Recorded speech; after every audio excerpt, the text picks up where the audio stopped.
Glória a Deus.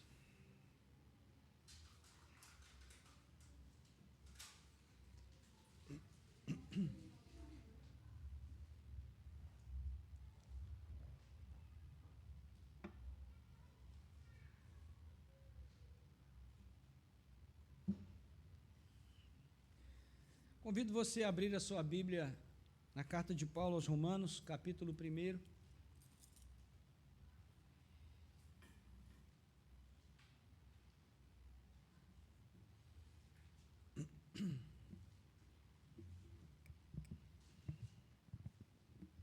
Daqui a pouco faremos a leitura.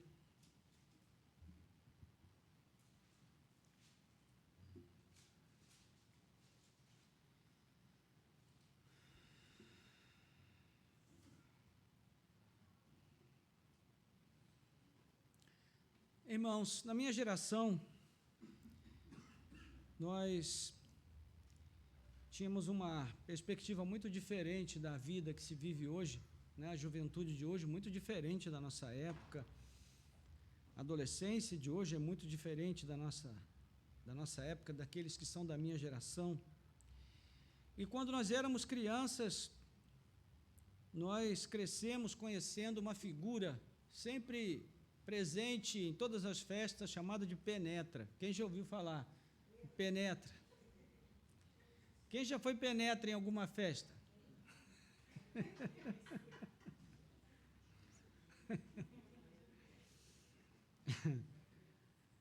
Era bom ser penetra, né? A gente não tinha nenhuma responsabilidade, não sabia nem o que é que estava sendo comemorado. O mais importante era comemorar junto, era se divertir, não é? E qual é a diferença do penetra para o convidado? Bom, o convidado, ele conhece os donos da casa, os donos da festa, ele sabe o que está sendo comemorado, ele está ali consciente, ele vai celebrar a festa de modo consciente, conhecendo o dono da casa e conhecendo o motivo da festa. O penetra não, o penetra ele vai ali porque deixaram a porta aberta, então ele entra, né, aproveita quando está entrando a turma, ele vai junto e sai cumprimentando todo mundo, como se já conhecesse todo mundo, e vai ficando ali ele aproveita a ocasião. Então, ele celebra a festa sem conhecer o dono da casa, o dono da festa, sem conhecer o motivo da festa. Esse é o penetra. E, na verdade, irmãos, o Natal é uma festa com muitos penetras. Muitos penetras, porque, principalmente hoje em dia, as pessoas comemoram o Natal sem ter a menor noção de quem é o dono da festa, sem conhecer o motivo da festa. As pessoas simplesmente comemoram. São poucos os convidados, aqueles que celebram a festa conhecendo o dono da casa e conhecendo o motivo pelo qual a festa está sendo celebrada. A gente vê isso o tempo todo, né? Nos filmes dessa época do ano. A gente vê Papai Noel, a gente vê rena, vê tudo menos falar de Jesus. Não se fala mais de Jesus. Então, o Papai Noel tomou o lugar de Cristo, os presentes tomaram o lugar do culto, da celebração consciente. E as pessoas, muitas pessoas, acredito que você deva conhecer muitas delas, né? Elas entram e saem desse período festivo sem ter a menor noção do que elas estão realmente comemorando. O mais importante é ter muita comida, muita bebida, né? Porque é só mais uma festa para a gente esquecer as durezas da vida, as dificuldades da vida. Não que não seja bom a gente esquecer as durezas da vida, porque a vida realmente é muito desafiadora, é difícil, mas a vida cristã precisa ser vivida de modo consciente.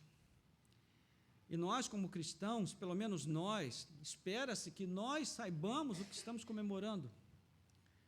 Espera-se que nós conheçamos o dono da festa e que nós saibamos os motivos da celebração da festa. O nosso texto dessa noite, ele vai falar para nós de forma muito simples e muito resumida, né, o que realmente significa o Natal, o que é que nós realmente comemoramos e como nós devemos celebrar essa festa.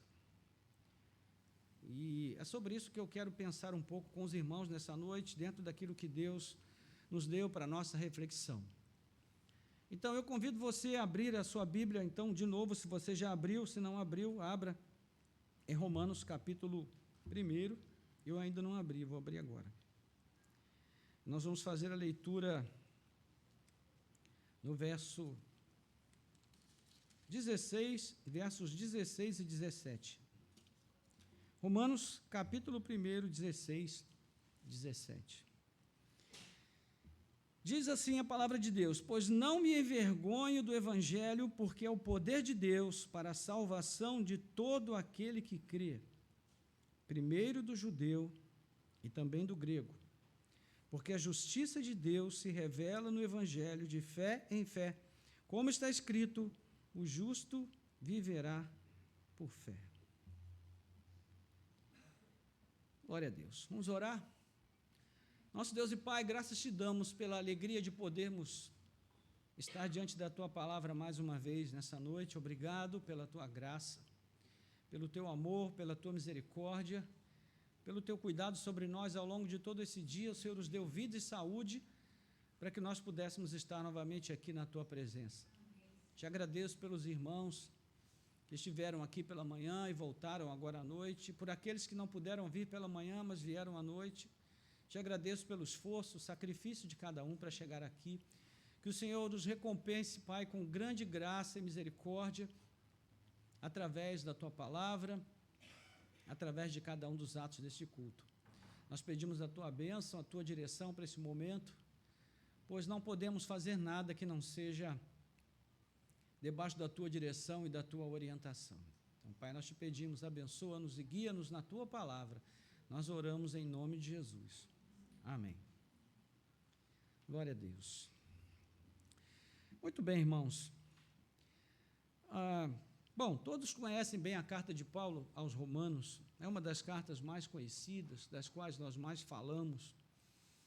E a carta aos Romanos já foi descrita como um tratado de teologia cristã do primeiro século, não é? E a questão é, por que Paulo escreveu essa carta? Os motivos são muitos, muito variados, mas existem duas razões específicas que a própria carta nos mostra.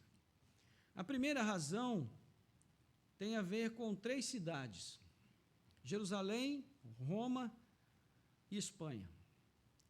Porque o motivo de Paulo, a razão, né, para o apóstolo Paulo escrever essa carta, a razão dele, o motivo dele, é que ele queria ir a Jerusalém para levar os donativos, as doações que ele recebeu dos irmãos da Macedônia, e a sua intenção era passar por Jerusalém, depois dali seguir para Roma, e em Roma conseguir o apoio dos irmãos da igreja de Roma, para que ele pudesse formar ali uma base missionária, e dali ele pudesse ir à Espanha, pregar o evangelho onde o evangelho ainda não havia sido pregado.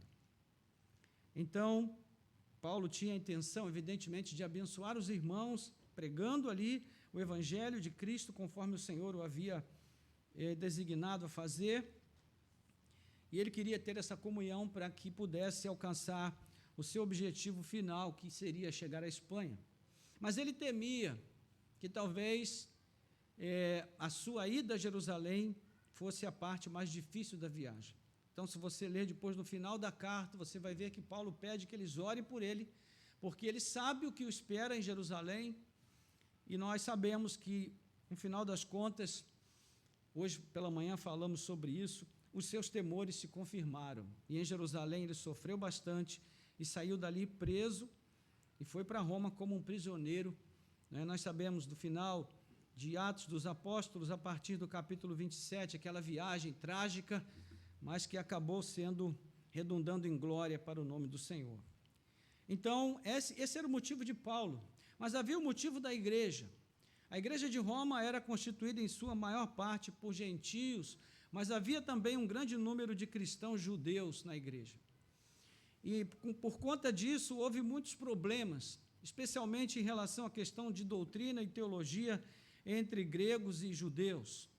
O que da antiga fé judaica deveria ser conservado, o que não deveria, qual deveria ser o peso da lei na vida cristã, até que ponto a lei ainda deveria determinar as ações do cristão ou não. Então, esses são os assuntos que Paulo vai tratar aqui, porque essa era a questão da igreja.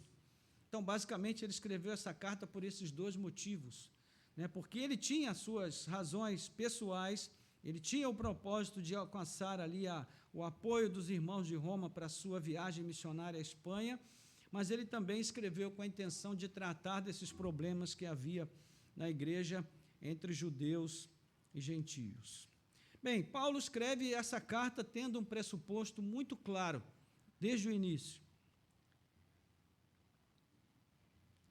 E o pressuposto dele é que Deus existe, não só que Deus existe, mas que Ele é o Deus revelado nas Escrituras, Ele é o único Deus verdadeiro, e o único Deus verdadeiro é o Senhor de tudo e de todos.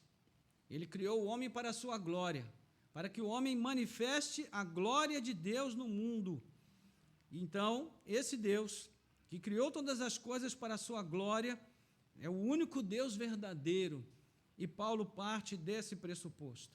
E mais, ele entende que esse Deus, citando lá o texto de Oséias 4:1, tem uma contenda com os moradores da terra. Que contenda é essa? A contenda está descrita no capítulo 3 de Romanos, versículo 23, que todos pecaram e foram destituídos da glória de Deus. Essa questão precisa ser resolvida, é uma questão que está em aberto, e se ela não for resolvida, o que vai acontecer é aquilo que está descrito aqui no verso 18 do capítulo 1, a ira de Deus se revelará do céu contra toda impiedade. Então, o apóstolo Paulo está falando a partir do pressuposto que Deus é o Senhor, é o Criador e o Senhor de tudo que há, que Ele é um Deus de justiça, e a justiça de Deus exige que Ele puna o pecado que existe no mundo desde que aconteceu a queda lá no Jardim do Éden. Mas Paulo também fala desse Deus como um Deus justificador. Ou seja, Ele, o próprio Deus, criou uma forma, estabeleceu uma maneira, uma forma de o homem se aproximar dele, plenamente justificado dos seus pecados. E que maneira foi essa? Enviando o seu Filho ao mundo, para que o seu Filho tomasse o lugar do pecador, e então, em Cristo Jesus, o pecador se tornasse justificado. Isso é basicamente a síntese da carta de Paulo aos Romanos, a síntese que nós encontramos aqui nos versos 16 e 17. Pois não me envergonho do Evangelho, porque é o poder de Deus para a salvação de todo aquele que crê, primeiro do judeu e também do grego. Porque a justiça de Deus se revela no Evangelho de fé em fé, como está escrito, o justo viverá por fé. Então, eu gostaria de iniciar aqui, antes de entrar no texto propriamente dito, falar um pouquinho sobre o que significa o Natal hoje para o mundo pós-moderno. Qual é o significado do Natal para nós que vivemos neste mundo da pós-modernidade? Bem, o apóstolo Paulo, ele faz várias afirmações a respeito de Cristo que podem definir o sentido do Natal. Por exemplo, quando ele escreve a 1 Timóteo, capítulo 1, versículo 15, da carta de 1 Timóteo, ele diz: fiel é a palavra e digna de aceitação, Cristo veio ao mundo para salvar os pecadores, dos quais eu sou o principal.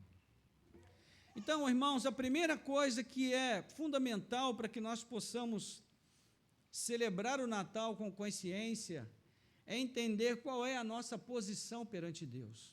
Nós somos pecadores, necessitados da misericórdia, da graça, do perdão de Deus. Essa é a nossa condição. E por que Jesus veio ao mundo? Por que aquele menino que nasceu na manjedoura, não é, e viveu desde a sua primeira infância um tempo de grande aflição e tribulação, e por que ele já veio ao mundo destinado a morrer pelos nossos pecados? Porque essa era a única forma que Deus tinha de salvar aqueles que crescem por meio do seu Filho Jesus Cristo. Isso, meus irmãos, esse é o sentido mais original do Natal. O Natal significa Deus vindo ao mundo na pessoa do seu Filho para salvar os pecadores. Este é o sentido do Natal. A árvore de Natal não pode transmitir esse sentido. Nada contra a árvore de Natal, tá bom, irmãos? Até o presépio, por mais belo e expressivo que seja, não pode transmitir esse sentido com propriedade absoluta. Porque o que Deus fez, irmãos, foi um ato de extrema graça e de um amor transbordante. Ele não precisava nos salvar, não precisava se importar conosco, ele não tinha nenhuma obrigação para conosco, porque nós caímos com os nossos primeiros pais e estávamos perdidos. Então, Deus, sim, é que tinha que ter uma reparação pelo mal que nós provocamos, mas, ao invés disso, Ele mesmo promoveu meios para que essa reparação acontecesse na pessoa do seu Filho. Então, nós concluímos que o Natal, o primeiro advento de Jesus, ele tem sentido para aqueles que se reconhecem pecadores, para aqueles que se veem como transgressores da vontade de Deus expressa na sua palavra. Observe que no texto que nós lemos aqui de Timóteo, né, o apóstolo Paulo, ele se reconhece não apenas como um pecador, mas como o pior dos pecadores. E num primeiro momento, pode até parecer que essa parte é fácil, mas não é. Porque, infelizmente, boa parte das pessoas, mesmo que estão na igreja hoje, né, que se definem como cristãs, muitas delas não se reconhecem realmente pecadoras. Nós temos o hábito de categorizar os pecados, e o pecado do outro é sempre pior do que o meu. Não é? Porque o homem natural, ele é movido por sentimentos e vaidades que ele mesmo desconhece. E ao mesmo tempo que o ser humano é um ser religioso por definição, desde que nasce, não é? Nós não podemos esquecer que desde o primeiro homem e a primeira mulher, o primeiro casal que entrou no mundo, que foi feito para ter um relacionamento com Deus, desde esse tempo, nós temos esta compreensão, nós nascemos com essa necessidade de prestar culto a um ser superior a nós. Isso está na essência do nosso ser. E o resultado dessa mistura é que a forma de religião que nós praticamos acaba sendo uma religião humanista, onde nós procuramos meios de salvar a nós mesmos. Então, nós inventamos sistemas, rituais e fórmulas, através das quais nós procuramos nos aproximar de Deus pelo nosso próprio esforço e mérito. Você já ouviu pessoas dizendo, se eu merecer, Deus vai me dar. Né? Tem muito crente que fala isso. Se eu merecer, Deus vai me dar. E eu sempre digo aqui, tomara que Deus nunca me dê o que eu mereço. Porque se Ele me der, eu estou perdido. Se Deus te der o que você merece, você está perdido. Então, irmãos, toda essa questão que nós consideramos acaba sendo a essência do que acontece com os homens, com as mulheres, com as pessoas no mundo que vivem longe de Deus, que sabem o que Deus espera delas, mas ainda assim elas vivem como se não soubessem. Elas se escondem de Deus, como aconteceu com o primeiro casal, ou elas procuram aquela folhinha de figueira para tentar cobrir o seu próprio pecado. Mas Deus não aceita meias medidas. Por isso, Ele enviou seu Filho de uma maneira tão radical, com um amor tão radical, para prover uma solução que fosse definitiva e eficaz para nos redimir dos nossos pecados. Por isso, irmãos, A maioria das pessoas neste mundo celebra o Natal como penetras, porque não conhecem o dono da casa, nem conhecem o significado da celebração. Então, quando você for celebrar o seu Natal com a sua família esse ano, leve isso em consideração. Pense que o melhor e o maior de todos os presentes você já recebeu. Cristo foi dado a você. Não há presente maior e melhor que esse, irmãos. Mas como é que esse homem fraco pode chegar a Deus? Como esse homem caído, debilitado, afastado de Deus, inconsciente, como ele pode chegar a Deus? Bem, o próprio Jesus se identificou como o único caminho, João 14,6. Não é o poder que abre as portas até o Evangelho, vem do Filho de Deus. Paulo vai dizer que o Evangelho é o poder de Deus para a salvação de todo aquele que crê, porque o Evangelho significa boa nova, boa notícia. E aqui nós vamos agora nos encaminhando para o nosso texto. Por que Paulo diz que não se envergonha do Evangelho, irmãos? Será que ele tinha motivos para se envergonhar do Evangelho? Vamos pensar um pouco sobre isso. Paulo vivia numa sociedade que era dominada por um império que valorizava o uso da força, a imposição da força. Roma era o império dominante naquela época e dominava a maior parte do mundo conhecido naquele tempo. E as legiões romanas conquistavam terras, né, e avançavam, levando a águia romana a ocupar cada vez mais território e impor pela força a Pax Romana, ou seja, todos vivendo debaixo do governo de Roma. Então imagine você que num contexto como esse, onde a filosofia romana se fundia com a filosofia grega, não é? E os homens gostavam de falar sobre grandes feitos, sobre heróis. Imagine você, num contexto como esse, falar de alguém que tinha importância porque morreu numa cruz. A morte mais vergonhosa, mais vexaminosa, mais humilhante de todas, era a forma mais degradante de morte que o Império Romano podia praticar contra alguém, a morte na cruz. Né? Veja que na carta aos Coríntios o apóstolo Paulo diz que a mensagem da cruz é loucura para os que se perdem.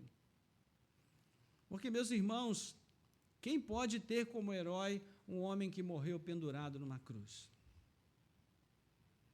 Mas isso é evangelho, isso é boa nova, é boa notícia.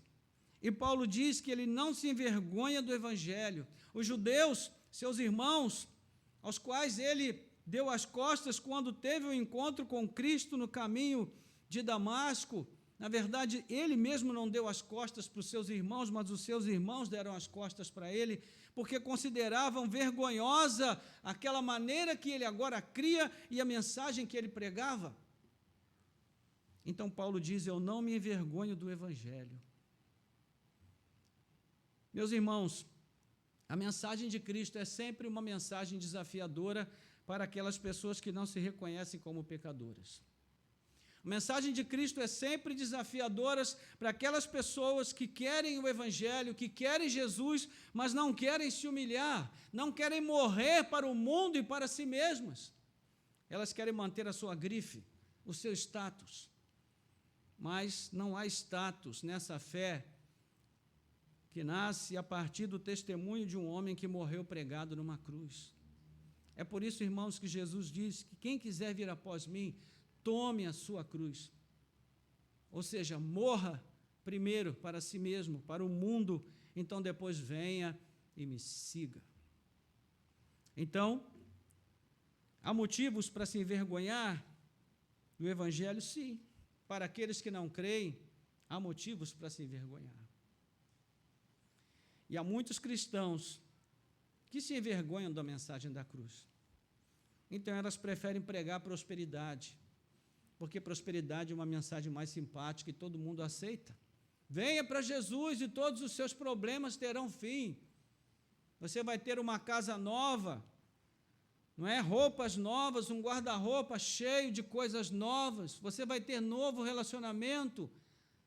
Tudo vai ser novo na sua vida. E o problema, irmãos, é que se o coração não é novo, não há nada novo. Tudo continua como sempre foi. Só com um verniz de cristianismo, e ali nós acreditamos que realmente houve mudança em nossas vidas. Mas o Evangelho é desafiador por isso. Jesus diz: quem comigo não ajunta, espalha. Quem não é por mim, é contra mim. Quem não tomar a sua cruz e não seguir após mim, não é digno de mim. Então, o Evangelho começa com esse teste. Você tem vergonha do Evangelho ou você se gloria no Evangelho? Então, Paulo está dizendo aqui de uma forma negativa, ele está fazendo uma afirmação positiva, ele diz: eu me glorio no Evangelho. Né? Como ele diz lá em 1 Coríntios, eu me glorio na cruz. E todo aquele que quiser se gloriar, glorie-se na cruz de Cristo, e não em qualquer outra coisa, em qualquer outro lugar. Mas por que Paulo não se envergonha do Evangelho? Porque o Evangelho, ele diz, é o poder de Deus. O poder de Deus. Essa aqui é uma afirmação paradoxal. Por que é paradoxal? Porque Paulo diz que o Evangelho é poder de Deus. E como o Evangelho pode ser o poder de Deus, se o Filho de Deus se entregou em plena fraqueza, não reagiu aos seus algozes, aos seus adversários, aqueles que queriam pendurar na cruz, muito pelo contrário, ele se entregou voluntariamente. Como pode haver o poder de Deus? A questão, irmãos, é que a morte de Cristo, na cruz do Calvário, destruiu todos os poderes que existem neste mundo. Todo principado, todo poder maligno e perverso. A morte de Cristo destruiu o domínio do pecado, destruiu a morte, destruiu o império das trevas. E esse é o maior poder de todos. Meus irmãos, não existe poder neste mundo capaz de transformar o coração de um homem, de uma mulher, mas a cruz pode transformar. O que Cristo conquistou na cruz do Calvário pode mudar o coração mais perverso, mais cruel, mais terrível. Pode transformar o homem mais arrogante, mais blasfemador, num homem crente, fiel, amável, humilde, desejoso de fazer o bem às pessoas. O próprio Paulo é um testemunho disso. Esse homem, num dia, estava ali testemunhando a morte de Estevão. As roupas de Estevão foram deixadas aos seus pés, enquanto ele era apedrejado pela multidão, e Paulo consentia com a sua morte. Esse homem, ainda ontem, entrava pelas casas dos cristãos e os arrastava até Jerusalém. Eles eram espancados, eles eram fragilizados, humilhados por este homem. Mas quando o Evangelho penetrou na sua vida, ele foi totalmente transformado. E agora, o perseguidor passou a ser perseguido. Aquele que batia passou a apanhar. Aquele que fazia sofrer, agora passou a sofrer por aquilo que ele mesmo perseguia, a mensagem da cruz. O Evangelho é poderoso, irmãos. Ele transforma, ele muda a vida da gente, ele muda a nossa história, ele pode mudar qualquer coisa. A obra que Cristo conquistou, realizou por nós, e a vitória que ele conquistou na cruz, como nós lemos pela manhã, riscou, apagou, rasgou todo o escrito de dívida que pesava contra nós. Por isso o Evangelho é o poder de Deus, porque ele pode transformar a vida das pessoas. Não existe terapia neste mundo, não existe poder nenhum de armas, de ameaças, nada pode mudar a vida de uma pessoa, mas a cruz pode mudar. Por isso o Evangelho é poder. Mas não é só poder, ele é poder para a salvação. para a salvação de todo aquele que crê. Mas do que o Evangelho nos salva? A pergunta é essa: do que o Evangelho nos salva? Bem, basicamente, o Evangelho nos salva do pecado em 3 sentidos. O Evangelho nos salva do poder do pecado.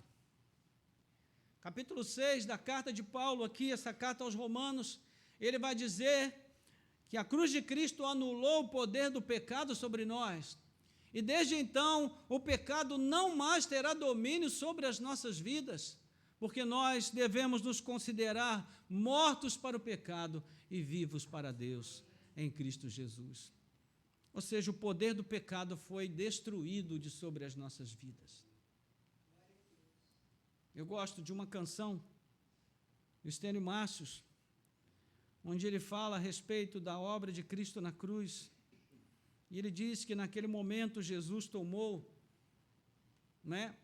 os poderes das trevas e os acorrentou e os amarrou e os transportou acorrentados num cortejo de vitória por causa daquilo que ele fez na cruz do Calvário. Isso também aconteceu com o pecado. Jesus imobilizou o pecado, tirou totalmente o seu poder, de tal maneira que ele não tem mais poder sobre as nossas vidas. E eu digo para você, meu irmão, minha irmã, você não precisa mais viver sob o domínio do pecado, porque ele não tem mais poder sobre você. Você só vai fazer isso se você quiser.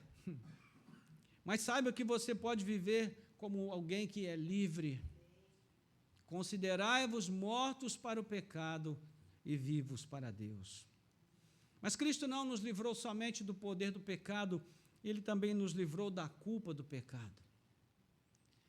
Porque o pecado traz um peso, um fardo sobre nós, e quando nós pecamos, nós nos sentimos tão abatidos, tão abalados, que nós ficamos caídos, prostrados, por causa do peso da culpa. Mas o apóstolo João, ele nos diz que nós devemos, de fato, nos esforçar para não pecar, mas se eventualmente nós pecarmos, temos um advogado junto ao Pai, Jesus Cristo, o justo. Ele é a propiciação pelos nossos pecados. Se escondermos os nossos pecados, nós não encontraremos graça perante Deus, mas se nós o confessarmos, certamente o seu Filho Jesus Cristo nos purifica de todo pecado, por causa do seu sangue derramado na cruz. Então o Senhor nos livra do poder do pecado, Ele nos livra da culpa do pecado, mas Ele também nos livra da presença do pecado, porque a palavra de Deus nos assegura, irmãos, que não demora, chegará o dia em que o pecado não mais existirá. Nós viveremos uma vida totalmente liberada e totalmente isentada da presença do pecado, então nós poderemos não mais pecar. Porque o pecado não terá mais, não existirá mais. Ele será definitivamente eliminado. A nossa existência será uma existência totalmente livre da presença do pecado diante de Deus. Meus irmãos, que poder pode comprar isso daqui? Que poder humano pode realizar essa obra? Nenhum poder. Somente o poder da obra que Cristo realizou por nós. A sua morte e a sua ressurreição. Isto é evangelho. É o evangelho que Paulo prega. Este é o evangelho que tem poder de mudar as vidas das pessoas. Mas veja, o evangelho ele não muda a vida de todo mundo, ele muda a vida daquele que crê. É isso que Paulo está dizendo aqui, para a salvação de todo aquele que crê. Não é uma imposição, é uma oferta que nós podemos aceitar ou podemos recusar. Então, nós temos esta oportunidade de tomar uma decisão, de ficarmos contra ou a favor do Evangelho.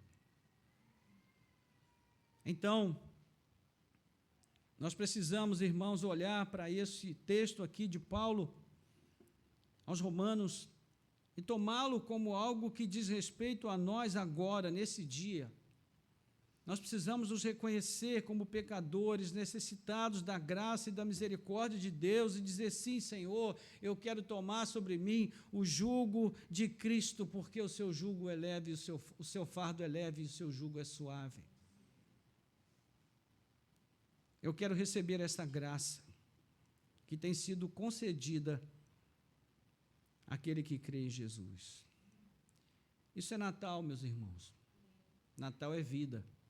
Natal é perdão, Natal é graça, é amor de Deus, manifestado na vida do nosso Senhor e Salvador.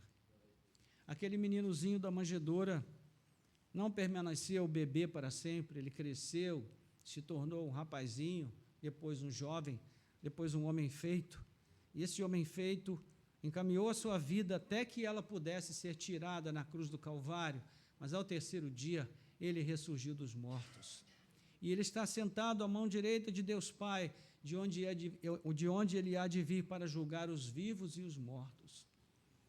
Isso é Evangelho, isso é Natal, é o que nós devemos celebrar.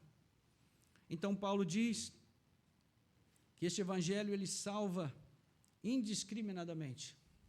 Ele salva o judeu, ele salva o grego, ele salva o romano, ele salva o alemão, ele salva o inglês, ele salva todos aqueles que vivem no continente sul-americano, no continente norte-americano, africano, europeu. Ele salva a todas as pessoas que confessarem a sua fé em Cristo Jesus.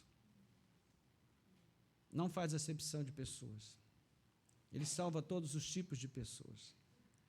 Mas todos os tipos de pessoas que vierem a crer em Jesus Cristo como Senhor e Salvador. Mas Paulo vai além. Ele diz que essa é a justiça de Deus que se revela no Evangelho de fé em fé, como está escrito: o justo viverá por fé. E é interessante a gente perceber que esta síntese do Evangelho que Paulo traz aqui nesses 2 versículos, ele fala da justiça de Deus que se revela no Evangelho. E a questão é: como é que Deus pode ser justo se Ele perdoa quem não merece? Como é que Deus pode ser justo se Ele perdoa pecadores, pessoas que pecam contra Ele? Como Ele pode ser justo? Será que Deus, para ser justo, Ele não deveria condenar todo mundo? Porque essa seria a coisa certa a fazer, não é? Mas, veja que Deus não é apenas justo, Ele também é justificador. E na sua condição de justificador, Ele traz para nós a possibilidade de sermos justificados, não em nós mesmos, mas em Cristo Jesus, seu Filho amado. Em Cristo nós somos justificados. Nessa mesma carta, um pouquinho mais à frente, Paulo vai dizer que o fim da lei é Cristo, justiça de Deus para todo aquele que crê. E quando Deus envia Cristo ao mundo, Ele faz isso para que Ele seja ao mesmo tempo justo e justificador. A morte de Cristo é a demonstração da justiça de Deus. O salário do pecado é a morte, e a morte de Cristo é o pagamento necessário para o nosso perdão e para a nossa justificação. Então, em Cristo nós somos justificados. E como é que nós recebemos essa justificação? Por meio da fé. Essa é a palavra que abalou o coração de Martim Lutero e dos reformadores quando eles começaram a refletir e a pesar o que de fato significavam essas expressões de Paulo. Eles entenderam que o homem é justificado por fé e não por obras. A justificação vem pela graça e ela chega até nós por meio da fé, não por obras. E é por isso que na Reforma Protestante existem as máximas, não é? Somente Cristo, somente a graça, somente a fé. Ou seja, tudo aquilo que nós recebemos de Deus, nós recebemos tão somente porque Ele é generoso e bondoso o suficiente para nos dar. E nós recebemos e acolhemos no coração por meio da fé. A nossa salvação, irmãos, do princípio até o fim, é por fé, não por obras. Louvado seja Deus. Por isso, a vinda de Cristo ao mundo é um presente. Não existe mérito nenhum. Nós apenas recebemos e glorificamos a Deus por isso. Não há nada que nós possamos dar a Ele que possa pagar o que Ele nos deu como presente. E Paulo termina citando um texto do Antigo Testamento, Abacuque, capítulo 2, versículo 4, onde o texto diz: o justo viverá por fé. O que tem de significado nesse texto lá no seu lugar original, no texto de Abacuque? Se você fizer a leitura de Abacuque, você vai ver que Abacuque está ali clamando a Deus por misericórdia, diante do momento em que a Babilônia é a grande nação dominante no mundo, e o Senhor está levantando a Babilônia para punir Israel pelos seus pecados. E Abacuque clama e diz: Senhor, como o Senhor pode levantar um povo mais pecador do que nós para nos punir? Então a mensagem que Deus traz ao coração de Abacuque é o seguinte: tenha fé, aguarde, porque haverá um tempo em que o Senhor trará justiça sobre o seu povo. O próprio Deus justificará o seu povo. O próprio Deus promoverá essa obra de justificação. Enquanto isso, viva por fé. Tenha confiança. Espere em Deus, crendo plena e retamente que todas as promessas se cumprirão, porque o Deus que faz a promessa é fiel para cumpri-la, porque Ele não volta atrás nas promessas que faz. Então, meus irmãos, o mesmo se aplica a nós. A justificação que o Senhor prometeu conceder àqueles que creem em Jesus é uma obra em processo. Ela teve início desde o momento em que Cristo veio a este mundo, e a sua conclusão será no segundo advento de Jesus, quando Ele trará a consumação do reino de Deus. Enquanto isso, o justo viverá por fé. Não espere nada deste mundo, irmãos.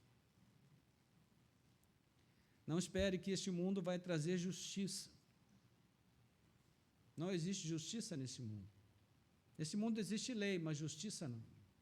A única justiça na qual nós podemos esperar é a justiça de Deus. E essa já está em curso. Ela já está acontecendo, não é? Eu quero concluir trazendo aqui para a nossa questão inicial a respeito do sentido, do significado do Natal para nós. Eu quero pensar um pouco sobre isso para a gente poder concluir aqui nosso tempo de reflexão. A vinda de Cristo ao mundo, meus irmãos, é um gesto do amor de Deus, somente do amor de Deus.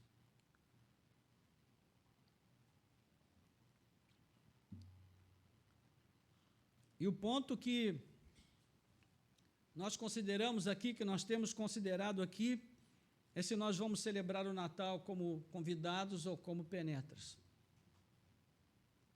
E o meu desejo é que todos nós celebremos o Natal como convidados, entendendo o que é o amor de Deus. Como a gente pode imaginar que Deus nos amou tanto, tanto, tanto, que enviou seu Filho único, que nunca pecou, para morrer por nós? Não parece uma coisa contraditória?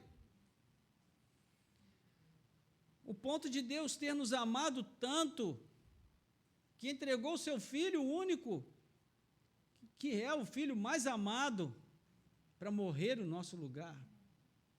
É porque o amor de Deus, meus irmãos, é muito diferente do nosso modo de amar. A nossa maneira de entender o amor é sempre de uma forma humana, não é? E o Malcolm Smith, escrevendo um livro muito importante que influenciou a vida de muita gente, ele fala um pouquinho sobre a diferença da maneira como nós vemos o amor, entendemos o amor, e como Deus nos ama de fato. E eu vou ler aqui a definição que ele faz, e com isso nós vamos chegar à conclusão.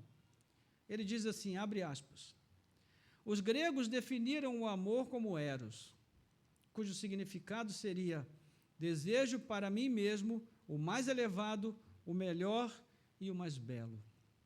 Eros é uma forma de amor com a qual eu amo sobretudo a mim mesmo e desejo bem sobretudo para mim mesmo.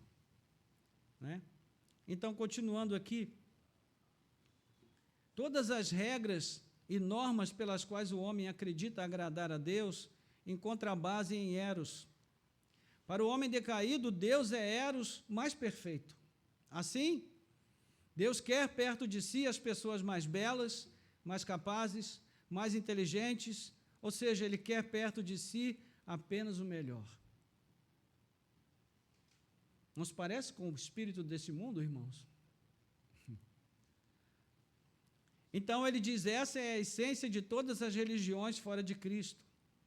Mesmo o cristianismo fora de Cristo, se é que essa definição tem alguma lógica. O que está por trás de eros? O orgulho do Adão, que se esconde na religião, o fariseu, que se esconde sob o jugo da Torá, mesmo sem obedecê-la de fato. Eros cria uma escada para Deus, e só quem puder galgá-la poderá chegar a Ele. Fecha aspas. Ou seja, o Natal dos Penetras é esse Natal do mérito, que eu alcanço aquilo que Deus achar que eu mereço. Eu conquistei pelo uso da minha força, da minha inteligência e da minha capacidade, então eu mereço aquilo de que eu estou desfrutando. Mas, diferentemente de eros, a Bíblia foi buscar uma outra categoria de amor para expressar o modo como Deus se relaciona conosco, que é o ágape. Porque enquanto o eros se expressa quem consegue subir mais alto, o ágape se oferece a quem desceu mais baixo. E Oséias, ele retrata de forma muito própria esse amor de Deus, que é tão extraordinário e tão incompreensível para nós. E ele mostra que quem espera viver a vida cristã por meio de eros vai se cansar, vai se queimar e vai desistir. Porque Deus é amor, mas Deus é um amor diferente, não é o amor humano. E assim como Oséias, né, na direção de Deus, se casa com uma mulher infiel, e mesmo assim se dispõe a amá-la, e quanto mais ela o engana, mais ele busca resgatá-la, salvá-la, trazê-la para perto de si, amá-la, mesmo quando ela não merece ser amada. É assim que Deus se relaciona conosco. Por mais que nós façamos para nos afastarmos dele, ele nunca se afasta de nós. Por mais que nós, muitas vezes, deliberadamente, busquemos um caminho de afastamento, ele está sempre nos procurando, ele está sempre nos buscando. Isso é Natal, irmãos. É essa atitude despojada, essa atitude graciosa, amorosa, compassiva e misericordiosa desse Deus que nos busca, que envia o seu Filho para nos resgatar, para nos salvar de nós mesmos, nos salvar do mundo, nos salvar do pecado, nos salvar da perdição eterna e nos levar para perto dele mesmo, para cuidar bem de nós. Amém? Então, que seja esse para nós o sentido verdadeiro do Natal,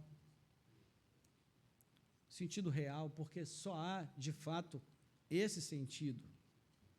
Deus enviando o seu Filho ao mundo para nos buscar e nos salvar.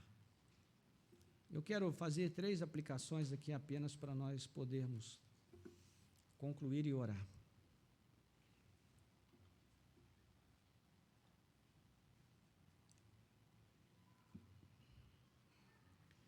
A primeira delas é uma pergunta. O que você vai celebrar no dia 25, a semana do dia 25, as vésperas? Você vai celebrar o fato de Deus ter enviado o seu Filho ao mundo para morrer por você, para te salvar? Se essa será a sua celebração, não importa o que você vai ter à sua mesa. O que importa é o significado. Porque você não é um penetra. Você é um convidado. Você conhece o dono da festa. Conhece o motivo da festa. E isso é o que mais importa. O resto não é importante, irmãos. Então, que você celebre o Natal pelos motivos certos, pela razão certa. E eu tenho certeza que esse será um Natal de muito maior significado para você do que tem sido até aqui. Segundo ponto que eu queria refletir com você é que a vinda de Cristo ao mundo livrou você do poder do pecado, da culpa do pecado e da presença do pecado. Então, você não tem mais que ser escravo do pecado. Você pode ser livre. Você pode viver uma vida de plena liberdade em Cristo Jesus.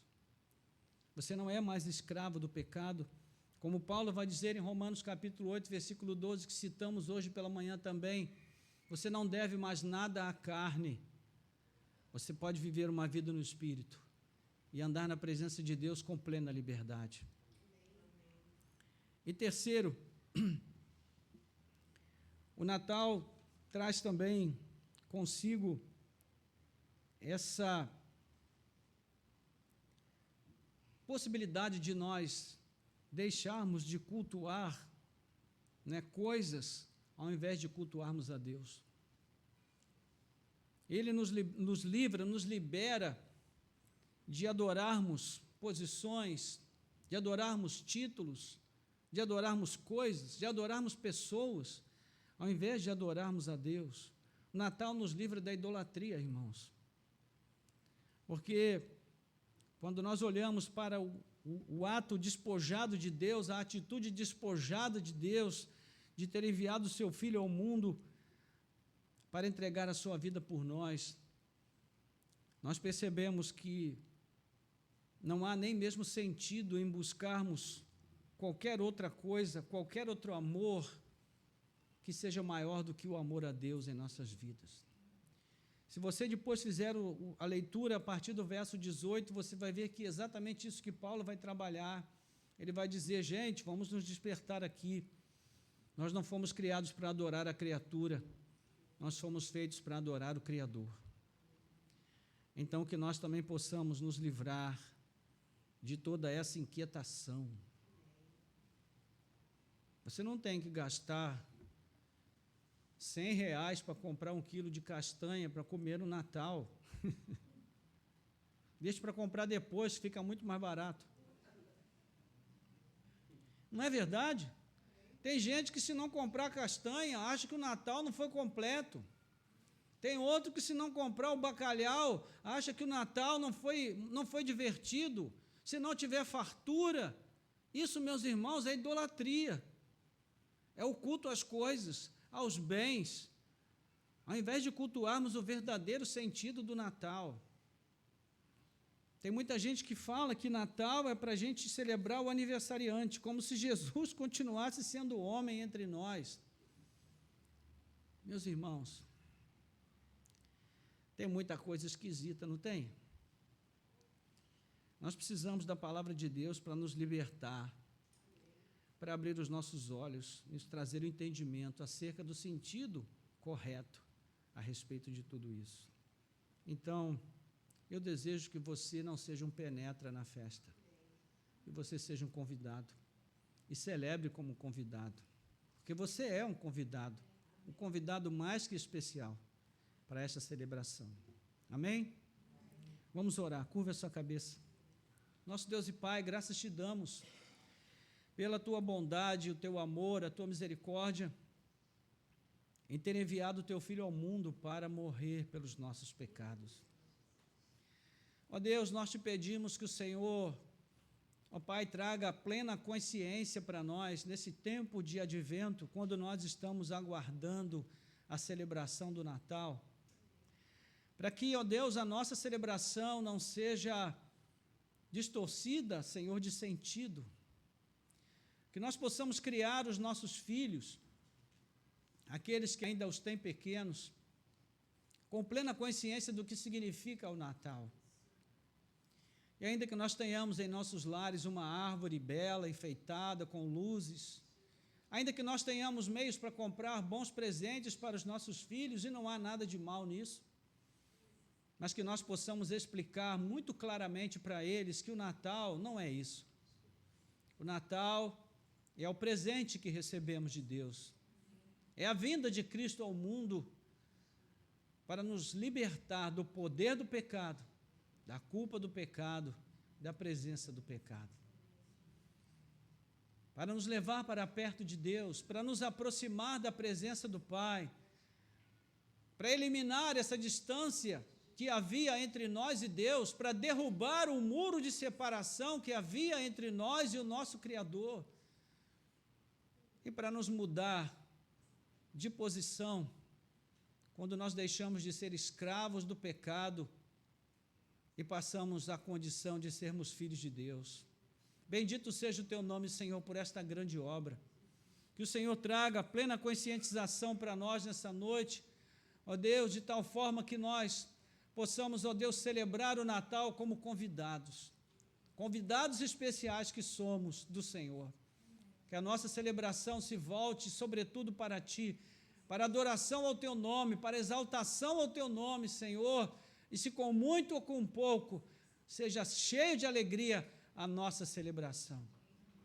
Nós pedimos ao Senhor, Pai, que o Senhor nos visite nesse tempo, que o Senhor renove em nossos corações o amor por Cristo, o amor pela sua obra, o amor pela sua igreja, o amor pelas coisas do alto.